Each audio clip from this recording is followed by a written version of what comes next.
Hey everyone, welcome to the channel. All things Middle Earth here with a video looking at the top 10 support commanders in the game. Play 2.0 at all, you understand that you need a combination of damage and support to have really good success with your armies. So a lot of people run 2 and 2, sometimes 1 and 3, 1 support, 3 damage. Again, you could argue on that, but at the end of the day, you need supports in your formation. So in this video, we're going to look at the top 10 supports that you can use in the game. Let's go ahead and jump into it.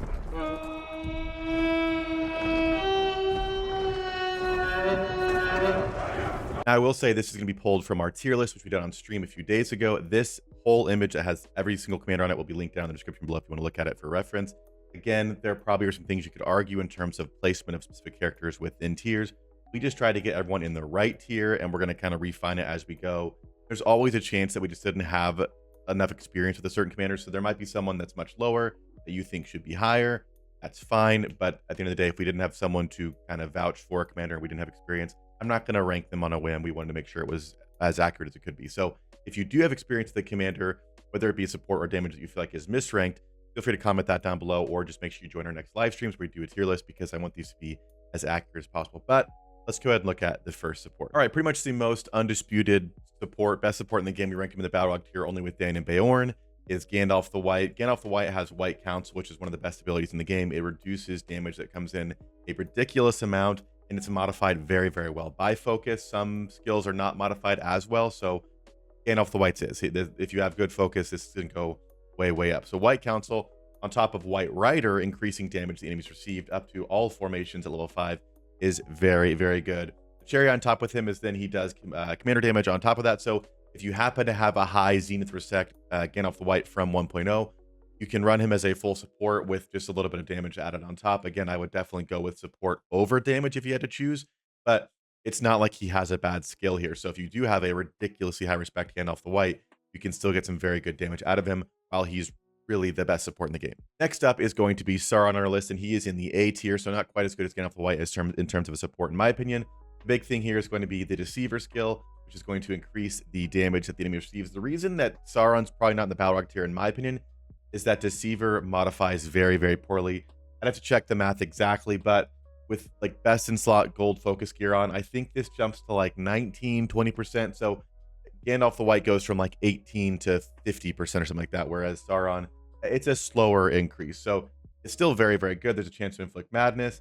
And again, everyone receiving extra damage if you're running Danes or Beorns or really any damage commanders with him, that's just going to ramp their damage up a lot. So that skill there is very good. Then you can either go into the enemy, which is what I do because it reduces the stats of enemy commanders, and with commanders being the meta, that makes sense to me. But there is probably a situation where you have if you had a respect 25 Sauron or something like that, you could run his full focus build with Deceiver, and then he kind of becomes a hybrid damage and support commander. So there are definitely options. If you're like me and you just got a respect 5 one, I think just running Deceiver and enemy makes sense. But as you go up, you can find some more hybrid viability with Sauron. All right, next up, and we'll try and go a little bit faster in these. And again, this order of these, I think, except for Gandalf the White, does not have to be set in stone. So maybe you've had better experience with a Gil versus a Sauron or something. That's okay. I'm not making like a hard stance on their position in the tier. Just want to give you the best ones.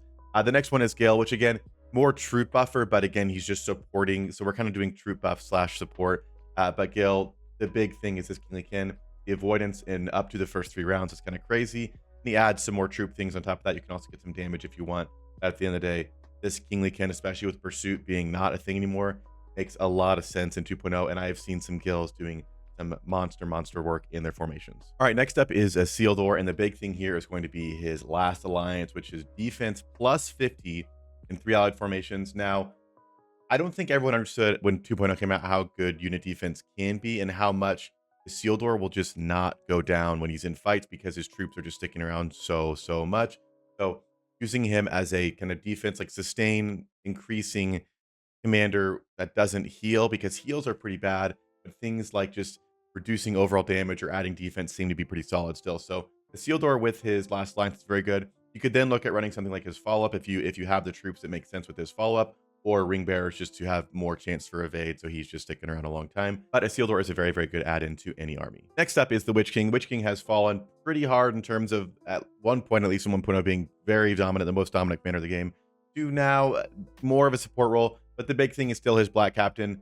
2 rounds of follow-up for 3 formations units is still ridiculously good. So if you are running these troops and can use it, It's very, very good. Most people outside of that just start to run damage. Some people even run full damage, depending on the running. So the fact that he has 2 damage skills is still very good for him. But again, whether it's a mix of those and damage or you just go with the damage, he can still be a very good plug-in option. But I think as a support, he's a solid A tier commander and could definitely be used in your secondary formations if you don't have a lot of options for support commanders. And next up is Azure Core. And this one kind of surprised me, but the chat was pretty adamant that Azure Core was a very, very good support. He's in the A category as well. The big thing for him being Raider, it's the commander's formation unit has a 50% chance to deal an additional 50% burn damage upon dealing damage. Then you can either go with his follow-up, so you have a high probability to follow up or 40% chance to follow up. He also has Fleet of Flames, which increases burn damage that goes out. So depending on how much you want to go into Azure Core, it could get interesting. But people have seen some very good success with him in our season, so he's going to be closing out our A-list rankings. All right, next up is going to be Gandalf the Grey. Now, Gandalf the Grey also has White Council, which makes him a strong argument for any formation that needs some support. Honestly, if you don't have Gandalf the White, Gandalf the Grey could be a very good option. The issue with Gandalf the Grey is beyond that, it gets a little bit worse than Gandalf the White, where Gandalf the White, his R5 is much better. Again, the focus damage here, not a bad thing. The heals are not good. Healing is not good in 2.0. And Mithrandir is not bad, but it just affects his formation. It's no longer like Black Captain that affects everybody because of how formations work.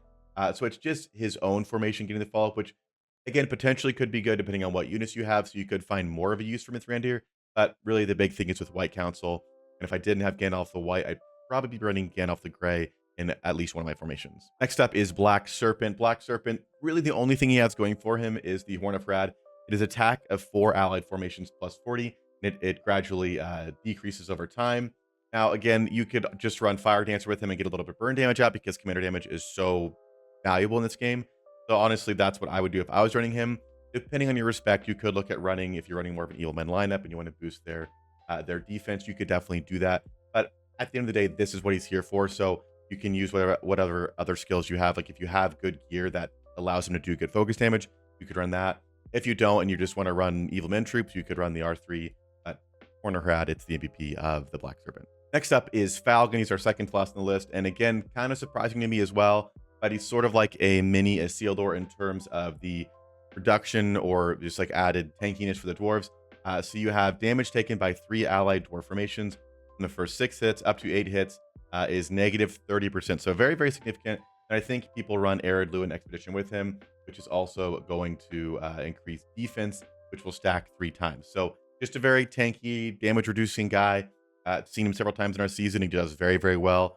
So again, surprising to me, but Falcon, a very decent support option. And last but not least, it is Frodo and Sam. Now, I will caveat this by saying I don't know if they're just a universally good support or if there's just a specific way they need to be used. So keep that in mind. But Frodo and Sam, the big thing they have is Master of Bag End, which reduces the damage that their formation takes by 30%. On top of that, you also have Ring Bearers for a chance to evade. But basically, if you have a taunting type troop like a Swan Knight or a Great Beast or something that does that really, really well, and you have them on Frodo and Sam, and they're reducing their own damage by 30%, in addition to gear that might help out as well, they're just going to reduce damage. And whatever tanky troop that is, whether it be the Great Beasts or the Swan Knights, are just going to tank really, really well. So again, Frodo and Sam, they're going to close the list for our support commanders. But that will do it for our list of the best 10 support commanders in the game. Again, I may not have had some on here that you like, so comment those down below. These were just the top 10 we had from stream. And again, my biggest thing is I wouldn't focus too much on the order they're in within the tier, but rather the tiers that they are in. So again, the conversation of Sauron versus Gil or Isildur versus Witch King, you could go back and forth all day. But at the end of the day, I think they're all very good options in that A tier. Whereas to me, there's a clear difference between Gandalf the White and Frodo and Sam, or even Gandalf the White and Gandalf the Grey. So if I was focusing on anything, it would be the kind of tier differences, not the differences within the tier. But again, if you guys have thoughts, feel free to comment those down below. But that'll do it for this one. And all this stuff will be linked down below. So this image here, which just supports the tier list image with everyone on it, all that stuff's down below. So that'll be down there along with the top-up link. So if you're spending in the game, you use the @me link, it supports channel. So that's down there too, but that'll do it for me in this one. And I'll see you guys in the next video.